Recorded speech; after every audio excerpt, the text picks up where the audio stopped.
If you press no, it will create a fail result, and then it will tell you to contact Russ. So once you've gone on to the next step, what this step is going through the edge connector. So what Tundra will do now is it will plug our test fixture into the Boardmaster, into the AMS module. So as you can see, we have already got some previously generated results. This is from the good working board, and now what we're doing is we're testing the good working board against the faulty board, which we do currently have in a minute. So it will be the same process as before. As you can see at the top, it says please confirm all documents have been read. So Tundra's read all of the documents available for him for this particular test, and he's going to press confirm to confirm that he has. And then what it will do is it will start the test in 5 seconds. So as you can see now, what is happening is the test is running by itself. And once the test has been fully run, what will happen is this test will stop, and then it will generate the result for you. So as you can see, we have got a fail result compared to the good no working board. So what we will do is we will analyze the results, because even though it says fail, doesn't particularly mean that it has failed. It could be a deficit where the signals are a little bit off. So what we'll do is we'll look through each of the signals to compare. As you can see here, the signal is not completely different. We have a same shape of signal, just a little bit off-centered. So we won't particularly say this is the problem, move on to the next. We would analyze all the results and try and figure out if any of these are completely different to what the results should be. A similar shape. Like that, Yeah. then maybe, but because this one is going all the way around here, it looks like there is something a little bit wrong with that pin. If you go back onto the other one that failed. It's a kind of diode, that one, and you can see in here some capacitance. So it's totally different signal. Can you go back onto that previous one you looked at? Which one? I don't know, you press one. Go on this one. So as you can see here, this one, because you can see that's out of the tolerance range, we've got a fail, but we do have a similar kind of signal. We might say that is down to age, but the previous signal we looked at, because the signal is completely different, it wouldn't be down to age. So now we've confirmed that the board can be powered up. What we will do is we'll press confirm. This will start the PPS to be turned on, and after 5 seconds it will turn on. So what will happen, it will analyze the power, the amps and the wattage to ensure it is inside the target value set. And as it is inside, we will get a pass result, and it will ask you to move on to the next step. So what we'll do now is we'll move on to reading the values from the edge connector. So moving on to the next step, we will get a similar text box asking that to confirm that the documents have been read. And then what we will be able to do is, once they have been plugged in, we will be able to turn the PPS on and move on to the next step to measure the voltages from the edge connector. So now we know it's ready to be powered on, we select yes, and after 5 seconds we will move on to the next step. So what happens is the PPS automatically turns on, and then we start reading each of the voltages from the edge connector. So as you can see here, we're inside the target value, seen here by the green line, and the tolerances, which are the blue arrows pointing down. So if we go down, we can see each of the different pins and measure that they are inside the tolerances. As we have a pass result, we know that each of the voltages from the edge connector are correct, and we can move on to the next step in measuring component level instead of board level testing. So with the next step, this is a menu. So what this does is this shows us all of the tests available with the test flow, and if we wanted to, we would be able to press on any of the buttons, and this will take us directly to the next step. For this instance, for the test flow, what we're going to do is we're just going to move directly onto the next step instead of skipping directly to the next, to another step.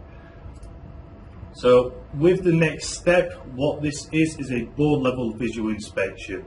So what we will want to do is get our PCB, as you can see here, and have a look over the PCB to ensure that there is no damage, solder, deficiencies, broken tracks, broken components, burnt components. As you can also see on the right hand side, we do have a menu button. So what this does is this gives us everything relating to this test. So we have a schematic. So this shows us the entire schematic of the board. We also have a picture. So what this does is this shows us a picture of the PCB, so we know what exactly we are going to be looking at. We have a video. So what this video shows is what we should be doing on this test. Here is a visual inspection of the PCB. Obviously, we just have to PCB to check if there is any visual damage on the board. This can include burnt components, broken tracks, broken components, the wrong orientation of components, and also including soldering defects. So as you can see with the video, that explained exactly what we're going to be looking for on the PCB in this step. What we can also use to give us a little bit more information about this step, what we should be looking for, some examples, is the test instructions. So as you can see, when we press the instructions, it does bring up the test instructions for this step and tells you everything what we should be doing on this step. So the first one is looking for burnt areas, the second is looking for broken components or traces, the third would be to soldering defects, and then we would be looking for components inserted in the orientation. So then what we'd be able to do is follow these instructions and it will tell us exactly what we need to do on this step. So once we have looked over the PCB, for this example we've looked over the PCB, there's no damage, nothing to be worried about. So we'll have to press confirm to confirm that all documents have been read. So once we have done that, that indicates that everything's been read and creates accountability for the user to show that they have read all the documents. So as you can see now, the 4096 tests have run, and as you can see, each pin has run a test against every other pin in the edge connector, including itself. It would be important to check this, so the way to do this would be to look at pin 4 on reference board, since we're on pin 4, and as you can see we have a short circuit, so we know that this is correct because as it's testing against itself, we know that it should have a short circuit. So as you can see, we're going through and each of the masks on this step have passed, so that is a good sign, meaning that the good reference board is correct for what we are testing here. So as you can see, we go on to a different couple of steps and we can see the similar signals.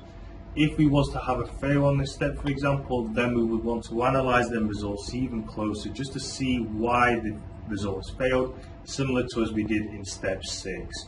With everything passing on this step, what we're just going to do is we're going to move on to the next step, but just explain a little bit more the differences between this. So as you can see, with the 3D VI, we only ran 64 tests, whereas on the Matrix VI, we run tests against itself. So what we're going to do is we're just going to bring up the instructions just to see how we connect our equipment for this. So as you can see, we need our AMS and we also need our tweezers. So as you can see, I've got my tweezers here. We're just going to unplug the test fixture from the AMS and also disconnect the board from the test fixture just to make sure there is no interference from the test fixture. And as you can see, when we scroll down, it will tell us exactly how to insert the tweezers. So as you can see, we're plugging in the red connector of the tweezers into the signal port on the AMS, and then also the ground into the ground on the AMS channel A. And then if we scroll even further down, this will tell us exactly what buttons we need to press to move on and also how to connect it on the PCB. So as we've read the instructions and looked through the entire menu, it will be the same as before. We will press confirm on the menu, but just before we do that, we're just going to get set up, as when we press confirm, this will give us 5 seconds in order to test. So when we press confirm, it will advise us that the AMS will start in 5, and then we will wait for the test to start. As you can see, the test has started and we have got a pass result, so this means we can disconnect our tweezers and then we will wait for the report to save this step. So in this step, within the pass or fail result, with this step we have actually saved the mask and the signal what was produced, and we will be able to see this in the report. Since we do have a pass, what we're able to do is we're able to move on to the next step, which is measuring the diode.